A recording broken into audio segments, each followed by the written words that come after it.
Hello students, आज की class में आप सभी का स्वागत है। यदि आपने इससे पहले वाली क्लासेस नहीं देखी हैं जिसमें हमने बताया था फर्स्ट क्लास, इससे पहले वाली जो हमारी क्लासेस थी वह यूनिट 1 की first class and second class थी, जिसमें हमने फाइनेंशियल अकाउंटिंग विद टैली के कई प्रकार के प्रश्न बताए थे, जिसमें हमने बताया था लेखांकन यानी अकाउंटिंग की मूल अवधारणाओं के बारे में विस्तार से व्याख्या कीजिए।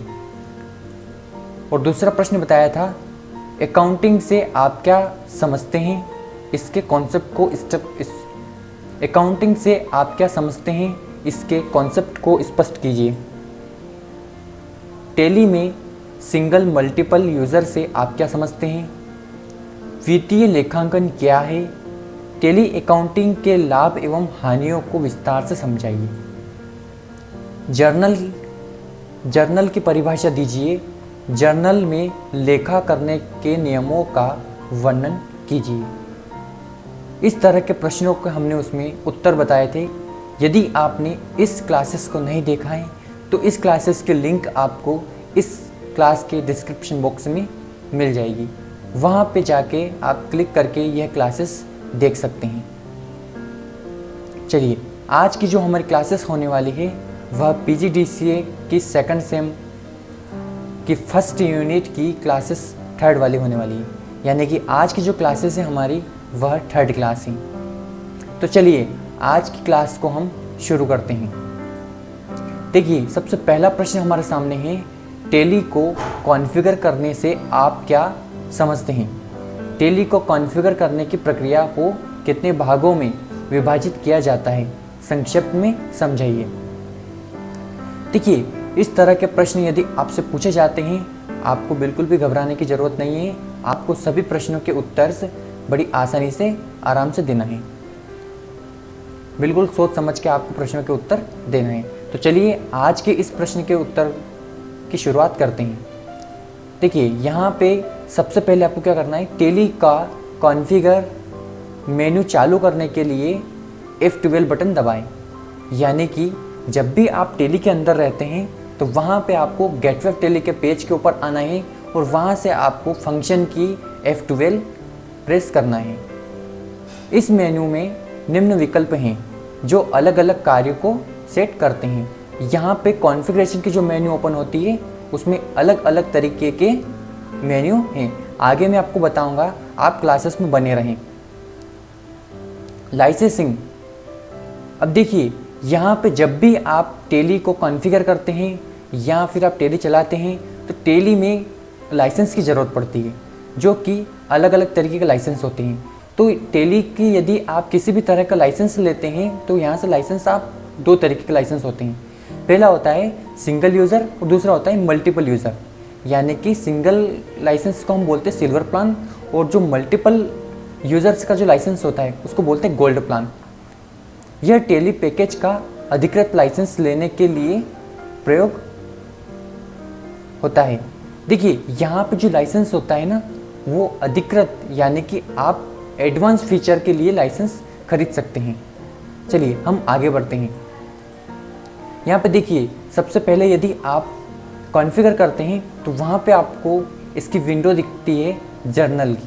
तो यहाँ से आप देख सकते हैं कि जर्नल के बाद में आपके सामने जो विंडो आती है वो इस तरह की विंडो आती है और इसमें जो पहला ऑप्शन रहता है यूज़ अकाउंटिंग टर्मिनोलॉजी ऑफ।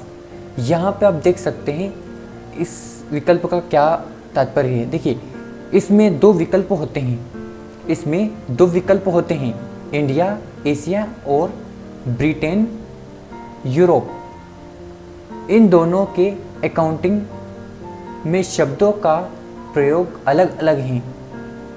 साधारण इसे इंडिया रखा जाता है। देखिए, यहाँ पे आप देख सकते हैं जो अकाउंटिंग सॉफ्टवेयर हैं वो कहीं अलग अलग देश भी इसे यूज़ में लेते हैं, तो उनके लिए यहाँ पे अलग अलग तरीके के शब्दों का प्रयोग किया जाता है। तो यहाँ पे आप इंडिया सिलेक्ट कर सकते हैं। तो आपको प्रश्न में इस तरह से लिखना है। ठीक है, आगे बढ़ते हैं।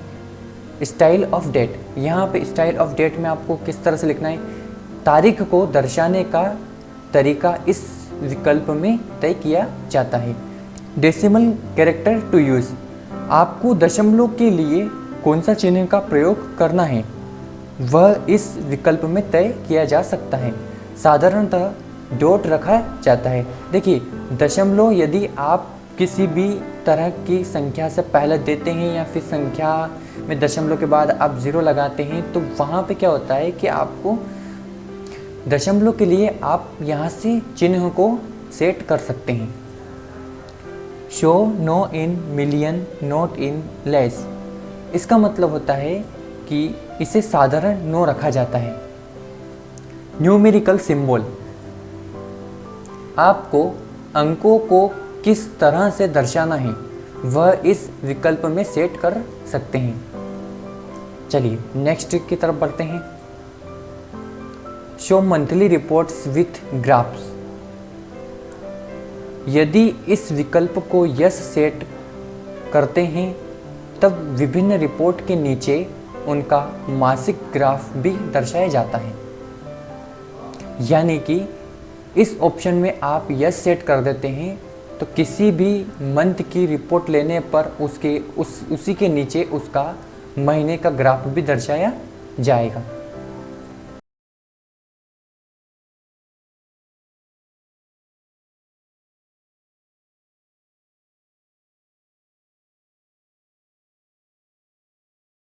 हैं तब रिपोर्ट मेन्यू के अंदर फाइनल अकाउंट नाम का मेन्यू आता है। यदि इसे नो सेट करते हैं तब वह सीधे गेटवे ऑफ टैली में दर्शाता है। Print state and pin code with address, यह साधारणतः नो रहता है। यदि इसे यस सेट करते हैं तब रिपोर्ट में पता, प्रिंटिंग के साथ स्टेट का नाम एवं पिन कोड नंबर भी प्रिंट होता है। देखिए, यहाँ पे यदि आप इसे यस सेट करते हैं तब रिपोर्ट में पता, प्रिंटिंग के साथ स्टेट का नाम एवं पिन कोड नंबर भी प्रिंट होता है। रिपोर्ट का मतलब होता है यदि आप किसी भी तरह की रिपोर्ट यानी कि इनवॉइस वगैरह निकालते हैं, उसके प्रिंट करते हैं तो उसके साथ में आपकी अधिक जो भी आप उसमें एड्रेस वगैरह, पिन कोड वगैरह डालते हैं तो वह भी रिपोर्ट में प्रिंट होता है। चलिए हम आगे बढ़ते हैं, हम नेक्स्ट की तरफ। अब हम देखते हैं प्रिंटिंग को। देखिए, ये भी एक कॉन्फ़िगरेशन का हिस्सा है, यानी कि आप यदि कॉन्फ़िगरेशन का प्रश्न आपको यदि बनता है तो उस पर आप इसे भी लिख सकते हैं। अब यहाँ पे हमें समझना है पहले इसकी जनरल सेटिंग को। जनरल सेटिंग में सबसे पहला ऑप्शन है print date and time of report, यानी कि यदि आप इसमें जनरल सेटिंग में देखेंगे तो प्रिंट डेट एंड टाइम की आपको सेटिंग दिखेगी। इसमें आपको किस तरीके से लिखना है, पहला है इसमें print date and time of report. यदि आप रिपोर्ट प्रिंटिंग की तारीख एवं समय भी रिपोर्ट में प्रिंट करना चाहते हैं तब इस विकल्प को चालू रखें। Stop printing vertical line border, देखिए इसमें ऐसा है कि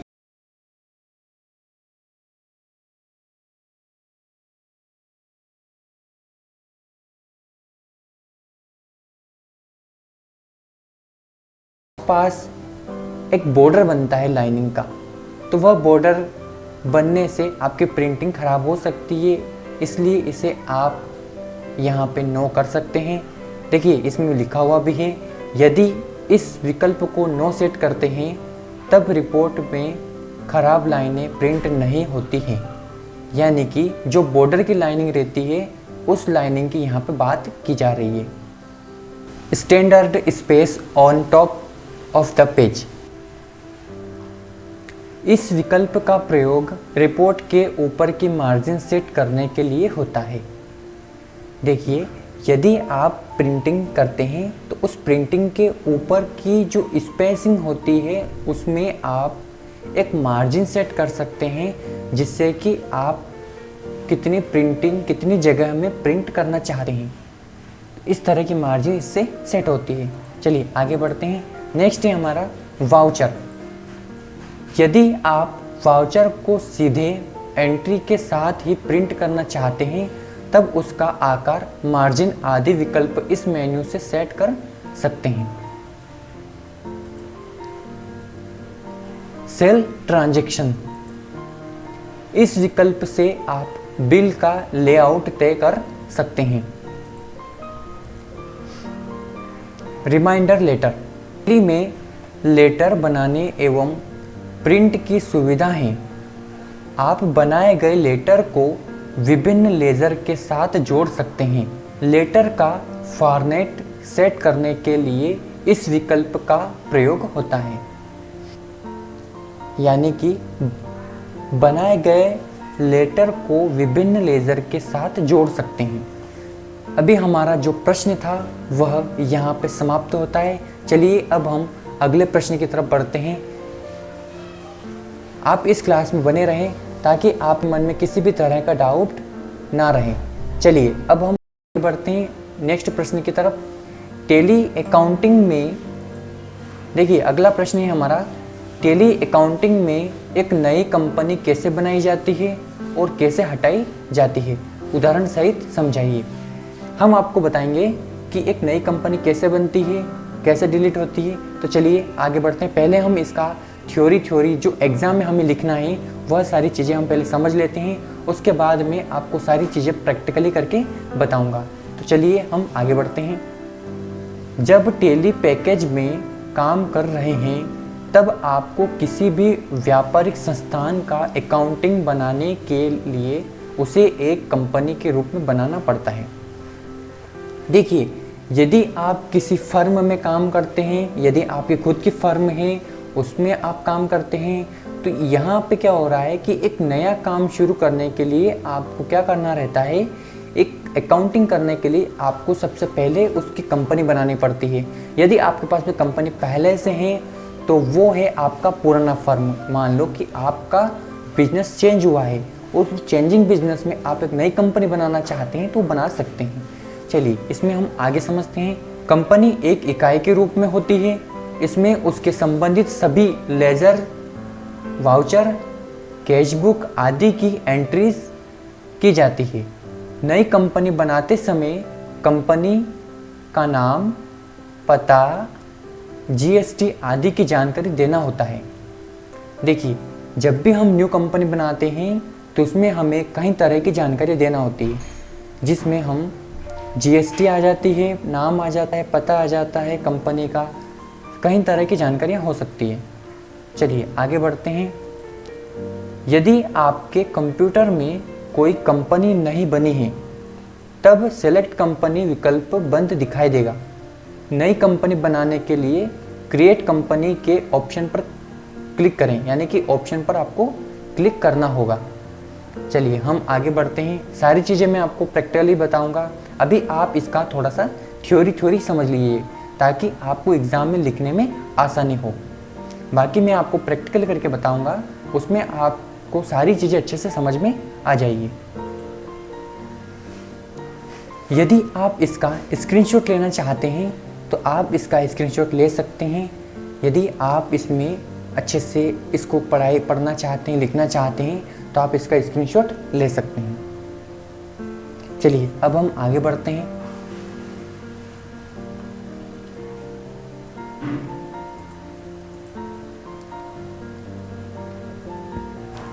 देखिए जैसे ही आप क्रिएट कंपनी के ऑप्शन के ऊपर क्लिक करते हैं तो आपको यहाँ पर निम्न पेज दिखाई देता है। यहाँ पे आपको कई तरह के ऑप्शंस दिखते हैं। उन्हीं ऑप्शंस के आगे आपको कंपनी का directory, name, mailings name, address, country, state, pin code, telephone number, mobile number, fax number, email, website वगैरह, यहाँ पे आपको कई तरह के ऑप्शंस दिखते हैं। इन सभी का अपन प्रैक्टिकली करके देखेंगे। अभी हम थोड़ा सा इनका थ्योरी समझ लेते हैं। देखिए सबसे पहले दिखता है आपको डायरेक्टरी, जैसे कि मैंने यहाँ पे आपको बताया।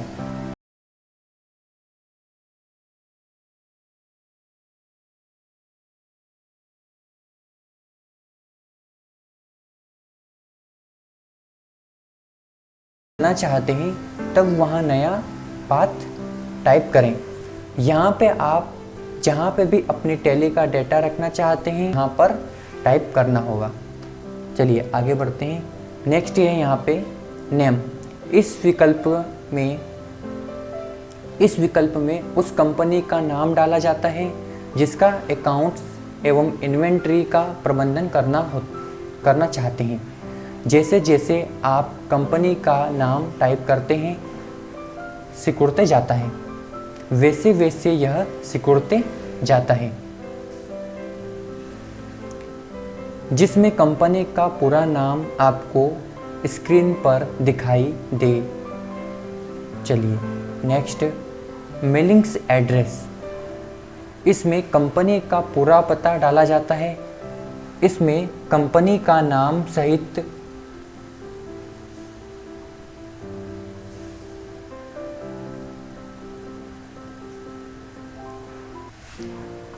इसमें कंपनी का पूरा पता डाला जाता है। इसमें कंपनी का नाम सहित आ जाता है। इसमें कंपनी का नाम सहित आ जाता है। यदि आपको कंपनी के नाम में कुछ बदलाव करना है तब इच्छा के अनुसार बदलाव करें। जो भी रिपोर्ट प्रिंट होते हैं वह इसमें दिए गए नाम से होते हैं। इसमें पता डालने के लिए कोई सीमा नहीं है, आप कितना ही इसमें एड्रेस डाल सकते हैं। ठीक है, आगे बढ़ते हैं। कंट्री, किस देश में कार्यरत हैं वह डालें। स्टेट, यह कंपनी किस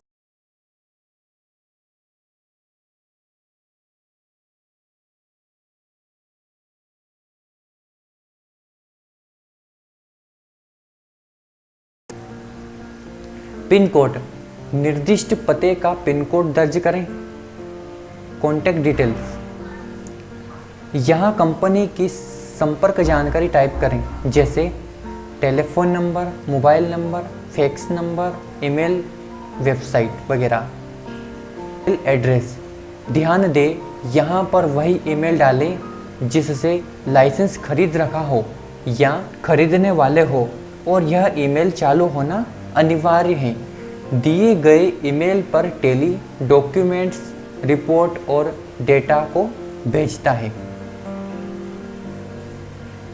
बेस करेंसी इंफॉर्मेशन, देखिए इसमें भी कुछ ऑप्शंस दिए गए हैं, जैसे कि करेंसी सिंबल। यदि आप भारत में काम कर रहे हैं तब RS टाइप करें, यानी कि इंडियन करेंसी के अनुसार आपको यहाँ पे RS टाइप करना होगा। फाइनेंशियल ईयर फ्रॉम, यहाँ पर वित्तीय वर्ष निश्चित करें। यह फाइनेंशियल ईयर 1 अप्रैल से प्रारंभ होता है। कुछ बड़ी कंपनियों में साल में 2 बार क्लोजिंग की जाती है।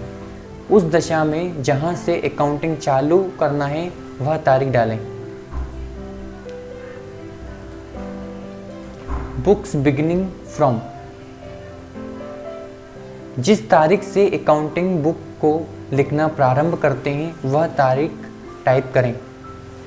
कई बार ऐसा होता है कि वित्तीय वर्ष 1 अप्रैल से शुरू होता है, लेकिन हम टेली में अकाउंटिंग जून माह से शुरू करते हैं जब हमने अपना काम शुरू किया। टेलीवेल, यह टेली की आधुनिक डेटा सुरक्षा प्रणाली है। इसमें कंपनी के डेटा में कोई भी व्यक्ति बिना अनुमति के बदलाव नहीं कर सकता है। इसे चालू करने पर पासपोर्ट डालें तथा उसे फिर से सुनिश्चित करें।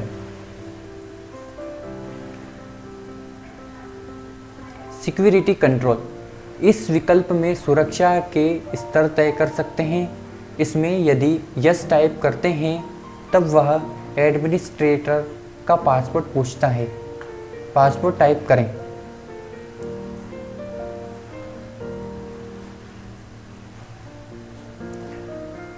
बेस करेंसी सिंबल, इसमें आपको नकद के सामने जो मुद्रा करेंसी दर्शाना है वह नाम टाइप करें। यदि आप भारत में काम कर रहे हैं तब RS टाइप करें। फॉर्मल नेम, जो मुद्रा दी है उसका नाम टाइप करें। यदि आप भारतीय मुद्रा में काम कर रहे हैं तब रुपीस टाइप करें। सभी जानकारियां डालने के बाद वह बटन दबाकर उसे स्टोर करें।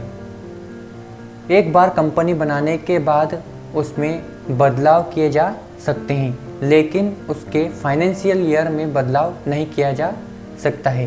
तथा यदि आपने पासवर्ड दिया है तब कंपनी खोलने या उसके डेटा में बदलाव करने के लिए टेली आपको पासवर्ड पूछता है। एक बार कंपनी बन जाने के बाद टेली दूसरा मेन्यू दर्शाता है। इस मेन्यू बार को गेटवे ऑफ टेली कहा जाता है। इसमें उस कंपनी से संबंधित सभी अकाउंटिंग के कार्य किए जा सकते हैं। देखिए, जो कंपनी आपने इसमें बनाई है उस कंपनी का जो मुख्य पेज होता है वह होता है गेटवे ऑफ टेली का, वह यहाँ पे दर्शाया जाता है। नेक्स्ट, कंपनी को मिटाने के लिए निम्न स्टेप्स का प्रयोग करें। अल्टर प्लस F3, यानी कि आपको एक शॉर्टकट कमांड देना है। अल्टर के साथ फंक्शन की F3 बटन दबाकर कंपनी इन्फो मेन्यू में जाएं। अल्टर विकल्प को क्लिक करें। जो कंपनी मेमोरी से हटाना है उसे सिलेक्ट करें। कंपनी अल्टरेशन स्क्रीन दिखाई देगी। ARD बटन को प्रेस करें। RD बटन को प्रेस करें। टेली कंपनी को मिटाने के लिए पुष्टि करता है। यदि आप सही में वह कंपनी मिटाना चाहते हैं तब एंटर बटन दबाएं। इससे बनाई गई कंपनी मिट जाएगी। देखिए, हमने अभी कंपनी बनाने के लिए प्रोसेस देखा है और कंपनी मिटाने के लिए भी प्रोसेस देखा है। चलिए अब हम इसे थोड़ा सा प्रैक्टिकली करके देख लेते हैं ताकि आपको इसमें जो भी कन्फ्यूज़न है वह दूर हो जाए। तो चलिए चलते हैं। देखिए, हमारे सामने इस तरह का मुख्य पेज ओपन होता है जिसे हम बोलते हैं गेटवे ऑफ टेली। यहाँ पे आप देख सकते हैं कि आपको यहाँ पे दिखाई दे रहा है गेटवे ऑफ टेली का पेज।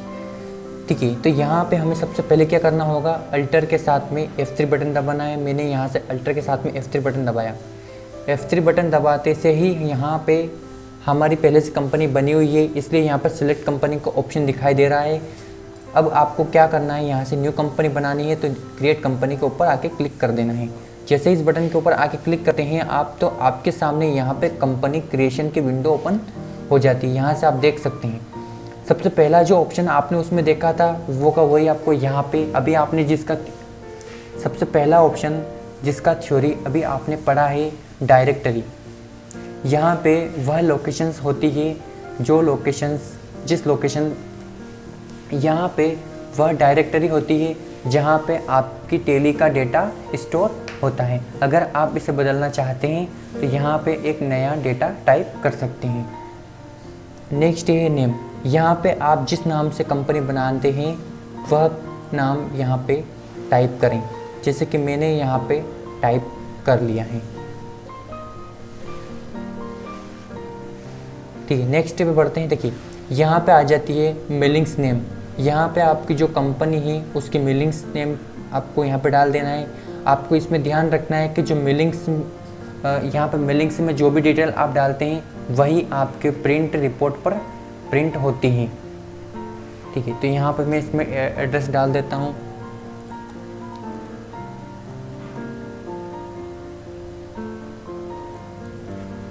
आगे बढ़ते हैं। यहाँ पे आपको भी इसमें एड्रेस पूरा डाल देना है। जितना आप इसमें एड्रेस डाल सकते हैं इतना डाल सकते हैं, कोई दिक्कत नहीं, चलेगा सब। देखिए, यहाँ पे नेक्स्ट है इंडिया। आप कंट्री के सामने यदि आप किसी अन्य देश से हैं तो यहाँ पे उसको सिलेक्ट कर सकते हैं। भाई हम तो इंडिया से ही, आप भी इंडिया से ही होंगे तो इंडिया सेलेक्ट कर लीजिए। उसके बाद में यहाँ पे आप जिस भी स्टेट से हैं, अब इंडिया में तो बहुत सारे स्टेट्स हैं तो आप कौन से स्टेट से हैं वो आपको यहाँ पे डाल देना है। जैसे कि हमें मध्य प्रदेश से तो हमने यहाँ पे मध्य प्रदेश टाइप कर दिया। अब यहाँ पे आपके जो भी एरिया कोड है उसे आप यहाँ पे डाल दीजिए, जिसको पोस्टल कोड बोलते हैं।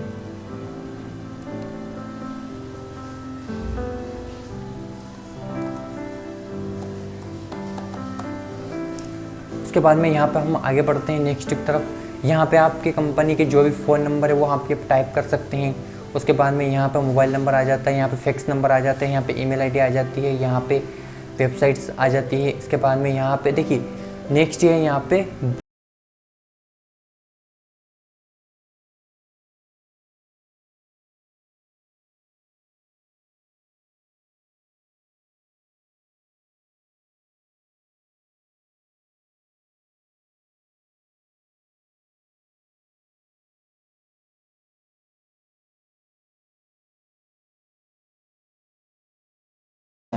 लेकिन आपको ये डालते वक्त ध्यान रखना है कि आपका जो फाइनेंशियल ईयर है कंपनी बनाते वक्त ही डलेगा। इसके बाद में इसमें आप कुछ भी चेंजेस नहीं कर सकते हैं।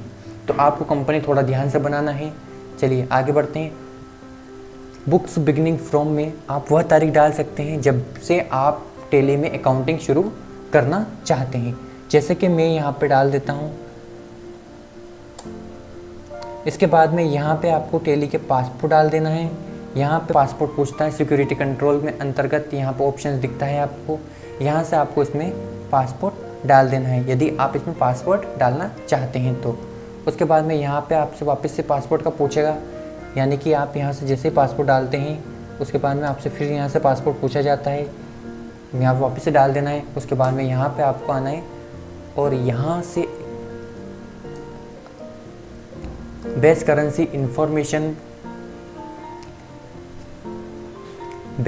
इंफॉर्मेशन पे आगे क्लिक कर देना है। इसके बाद में यहाँ पे आपको बेस करेंसी सिंबल दिखेगा।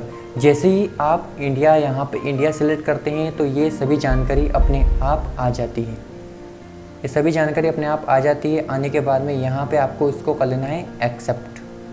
आपके द्वारा जो कंपनी बनाई गई है उसका गेटवे ऑफ टेली का पेज यहाँ से ओपन हो जाएगा। अब यहाँ से आपसे पूछा जा रहा है पासपोर्ट, तो जो भी पासपोर्ट आपने डाला है वो यहाँ पे आपको डाल दीजिए। तो यहाँ पे आप देख सकते हैं कि आपने जो कंपनी बनाई है वह कंपनी यहाँ पे ओपन हो चुकी है। अब इसे कंपनी को डिलीट करना है तो हम इसे डिलीट कैसे कर सकते हैं। तो यहाँ पे आपको आना है अल्टर के ऊपर। अल्टर के ऊपर आने के बाद में यहाँ से आपकी जो कंपनी है उसे सिलेक्ट। यदि आप कंपनी डिलीट करना चाहते हैं तो यहाँ से आपको क्या करना है, जैसे ही जो भी कंपनी आपको डिलीट करना है उसे आपको यहाँ से सिलेक्ट कर लेना है। अभी जैसे कि हमने ये कंपनी बनाई है, इसी कंपनी को हमें डिलीट करना है।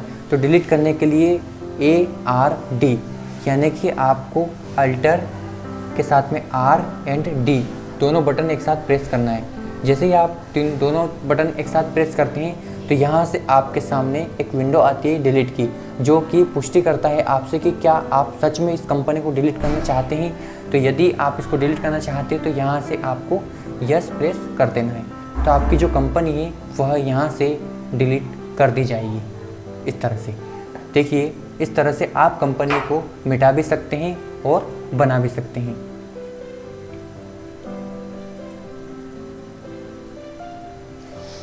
चलिए अब हम अगले प्रश्न की तरफ बढ़ते हैं। अब अगला प्रश्न है, यहाँ पे आप देख सकते हैं स्क्रीन के ऊपर, बुक कीपिंग व अकाउंटिंग से आप क्या समझते हैं। चलिए इसका उत्तर थोड़ा सा आसान बना के समझते हैं। बुक के प्रकार यानी कि टाइप ऑफ बुक्स, बुक्स कितने प्रकार की होती है वह हम थोड़ा सा समझते हैं। अकाउंटिंग के लिए विविध प्रकार के बुक की आवश्यकता होती है। प्रत्येक संस्थान में ये किताबें लगभग समान रूप से इस्तेमाल की जाती है। निम्न अकाउंट बुक का प्रयोग अकाउंट बनाने में होता है। जैसे पहली बुक हमारे सामने है डे बुक।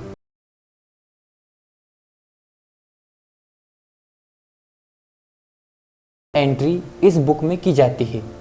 डे बुक में बाएं तरफ सभी प्राप्ति रिसिप्ट्स को लिखा जाता है तथा दाएं तरफ सभी भुगतान यानी कि पेमेंट लिखे जाते हैं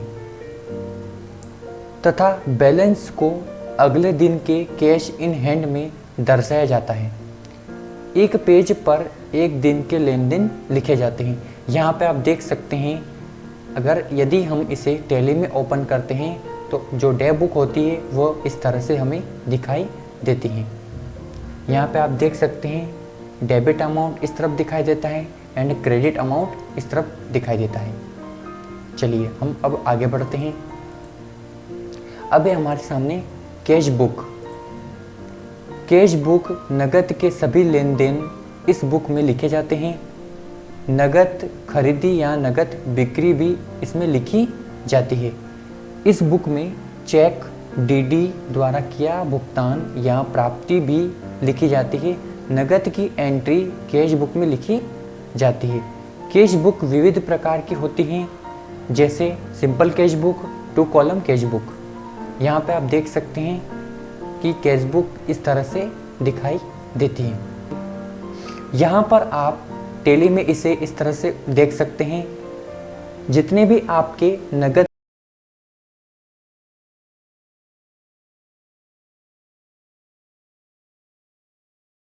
हो जाते हैं। चलिए आगे बढ़ते हैं नेक्स्ट तरफ। यहाँ पे देखिए जनरल बुक। जनरल बुक आपकी व्यापार के प्रत्येक लेन देन को सर्वप्रथम इस बुक में डाला जाता है। इस बुक को अकाउंटिंग की प्राथमिक बुक कहा जाता है। इसमें की गई एंट्री सीधे कैश बुक या दूसरे बुक में नहीं डाली जाती, अपितु ट्रांजैक्शंस खत्म होने के बाद उससे संबंधित खाते में डाली जाती है।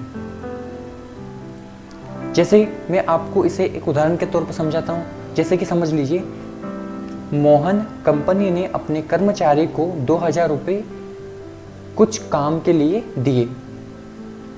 उसकी एंट्री जनरल बुक में की जाती है। बाद में वह कर्मचारी आने के बाद उस 2000 रुपये का हिसाब देता है, तब वह एंट्री विभिन्न बुक में की जाती है। इस बुक की सहायता से हम सफलतापूर्वक एक अकाउंट से दूसरे अकाउंट में रकम स्थानांतरित इन ट्रांसफ़र कर सकते हैं। देखिए यहाँ पे क्या होता है कि एक मोहन नाम की कंपनी है जिसने अपने कर्मचारी को 2000 रुपये बाहर से सामान लाने के लिए दिए हैं। मान लो कि इस व्यक्ति को कंपनी ने बाहर भेजा है कुछ सामान लाने के लिए। अब ये जब बाहर से वापस लौटेगा तब कंपनी को हिसाब दे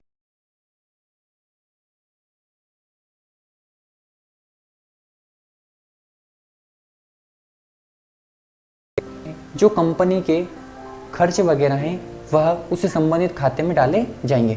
चलिए आगे बढ़ते हैं नेक्स्ट पर। नेक्स्ट है यहाँ पे लेज़र। इस बुक में प्रत्येक आइटम के लिए अलग अलग खाता बनाया जाता है। जैसे प्रत्येक पार्टी के लिए एक खाता या प्रत्येक प्रकार के खर्चों के लिए अलग अलग खाते, अकाउंट्स आदि। डबल एंट्री प्रणाली, यानी कि इसको बोला जाता है double entry system. Double entry system में लेज़र बुक का बहुत महत्व है। इस बुक के द्वारा फाइनल अकाउंट बनाए जाते हैं। लेज़र में सभी तरह के अकाउंट खुले हुए होने के कारण प्रत्येक अकाउंट के बारे में विस्तृत जानकारी आसानी से प्राप्त की जा सकती है। जैसे किसी खाते में कितना खर्च हो चुका है या किसी पार्टी से कितनी रकम लेना है या किसी पार्टी को कितनी रकम देना है आदि। देखिए यहाँ पे आप समझ सकते हैं कि जो लेज़र होता है वो लेज़र प्रत्येक वस्तु, प्रत्येक व्यक्ति या फिर जितने भी खर्च होते हैं उन सभी से संबंधित लेज़र बनाए जाते हैं। तो वह सभी लेज़र्स को अब अलग अलग ग्रुप्स में डाला जाता है। वो सभी मैं आपको आगे बताऊंगा। चलिए तो हम अब आगे बढ़ते हैं। नेक्स्ट है सेल्स रजिस्टर। चलिए इसे भी हम थोड़ा सा समझते हैं अच्छे तरीके से। माल की बिक्री से संबंधित सभी एंट्रियां इस बुक में की जाती है। इसमें नगद या उधार दोनों प्रकार की बिक्री का रिकॉर्ड रखा जाता है। यह बुक सेल्स टैक्स की गणना के समय बहुत उपयोगी होती है। यानी कि जब भी सेल्स टैक्स की गणना होती है तब यह बुक बहुत उपयोगी होती है। देखिए यहाँ पे मैं आपको इसके बारे में थोड़ा सा अच्छे से समझाने का प्रयास करता हूँ। सेल्स रजिस्टर, अब सेल्स का मतलब होता है बेचना। आप सभी जानते हैं सेल्स का मतलब होता है बेचना। अब हम किस वस्तु को बेचते हैं, किस वस्तु से बेचने से हम उससे हम प्रॉफिट कमा सकते हैं। तो चलिए हम थोड़ा सा समझते हैं। जैसे कि यहाँ पे आप देख सकते हैं गुड्स अकाउंट। गुड्स को हम माल बोलते हैं। यहाँ पे आप जो भी माल आप बेचते हैं उसे आप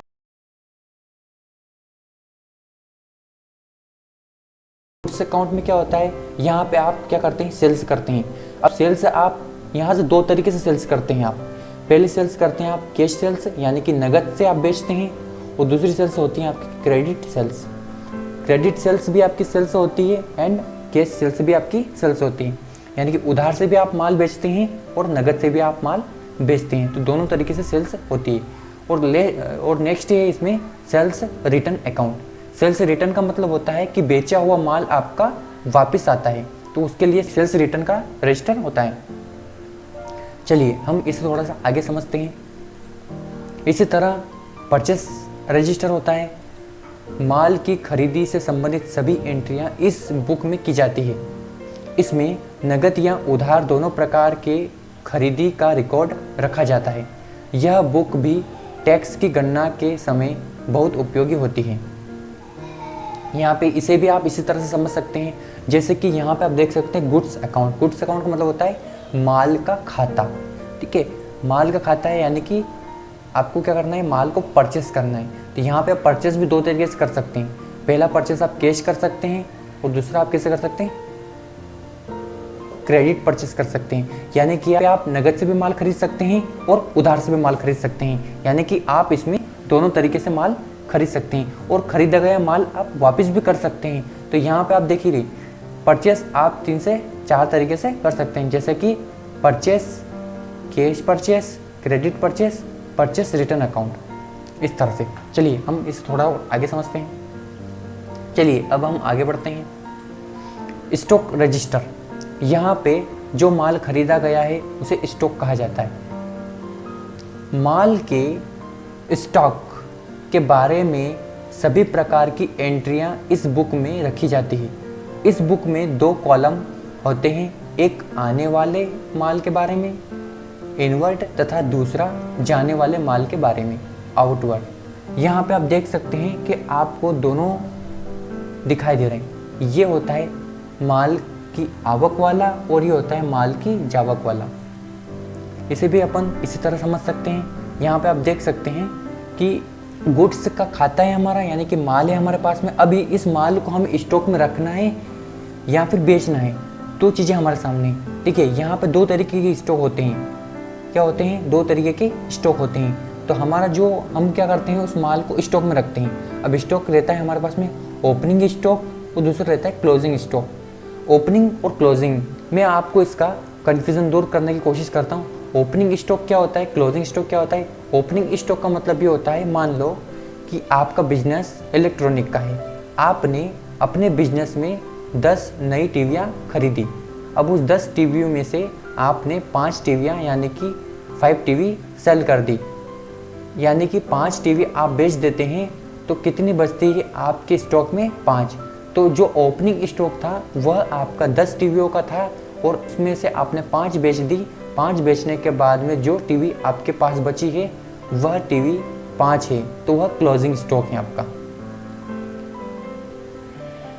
चलिए अब हम थोड़ा सा आगे बढ़ते हैं। नेक्स्ट है गुड्स का वर्गीकरण। यहाँ पे अभी तक हमने रजिस्टर के बारे में समझा। अब हम जो माल होता है, जो गुड्स होता है, उसका वर्गीकरण करते हैं। परचेस अकाउंट, सबसे पहले हम लेते हैं परचेस अकाउंट को। जब कोई माल बेचने के लिए खरीदा जाता है तब उसकी एंट्री इस अकाउंट में की जाती है। खरीदी 2 प्रकार की होती है। नगद खरीदी, जब माल लेते समय ही उसका पूरा भुगतान कर दिया जाता है तब उसे नगद खरीदी कहा जाता है। उससे देखिए हमारे खाते पर किस तरह का प्रभाव पड़ता है, उससे कैश अकाउंट में नगद कम हो जाती है, अर्थात कैश अकाउंट को क्रेडिट किया जाता है। देखिए यहाँ पे क्या होता है कि जब भी हम किसी भी तरह का माल खरीदते हैं, किसी भी व्यक्ति से माल खरीदते हैं, तो बदले में हम उसे पैसे देते हैं। यानी कि उससे हमने 10,000 रुपये का माल खरीदा है और जो 10,000 रुपये का हमने उससे माल खरीदा है तो वह 10,000 रुपये हम किस तरह देते हैं, उनको कैश देते हैं। तो यहाँ से जब भी हम उनको कैश पेमेंट करेंगे तो वह हमारे अकाउंट से यानी कैश के खाते से कम हो जाएगा।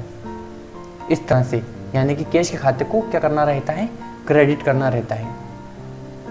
उधार खरीदी, कोई माल की खरीदी की जाती है तथा उसका भुगतान बाद में किया जाता है, तब उसे उधार खरीदी यानी कि क्रेडिट पर कहा जाता है। दोनों प्रकार के खरीद की एंट्री परचेस अकाउंट में की जाती है। इसमें निम्न प्रकार की एंट्री की जाती है। जैसे कि आप देख सकते हैं इसमें किस तरह की एंट्री की जाती है। सबसे पहले purchase account to debit cash account या फिर क्रेडिटर के अकाउंट। देखिए यहाँ पे क्या होता है कि हमें जिसको भी हम माल बेचते हैं उस व्यक्ति को खाते को हमें क्या करना रहता है, डेबिट करना रहता है। तो उस व्यक्ति के खाते को हम क्या कर सकते हैं, डेबिट कर सकते हैं। चलिए अब हम आगे बढ़ते हैं नेक्स्ट की तरफ। अकाउंट का वर्गीकरण ही चल रहा है हमारा। अब होता है हमारा सामने सेल्स अकाउंट। जब कोई खरीदा हुआ माल बेचा जाता है तब उस बिक्री की एक एंट्री इस अकाउंट में की जाती है।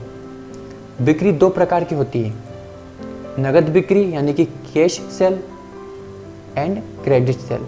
पहले हम कैश सेल को समझते हैं। नगद बिक्री, कैश सेल। नगद बिक्री में माल बेचते समय ही संपूर्ण नगद प्राप्ति यानी कि नगद प्राप्त हो जाता है। उधार बिक्री, क्रेडिट सेल। माल बेचते समय पूरा पैसा नहीं मिलता है तब उसे क्रेडिट सेल कहा जाता है। उसका भुगतान बाद में प्राप्त होता है।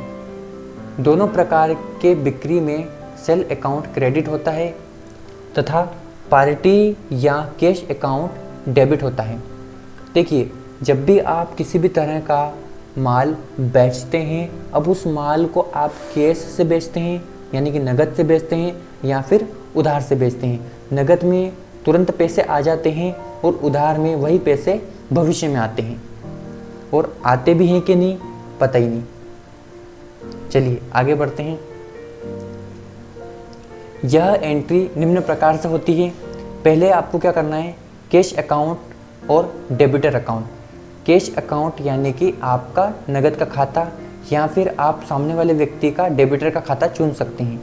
जैसे कि किसी व्यक्ति को आप माल बेचते हैं तो उस व्यक्ति का नाम का लेजर। फिर आता है आपका सेल्स अकाउंट।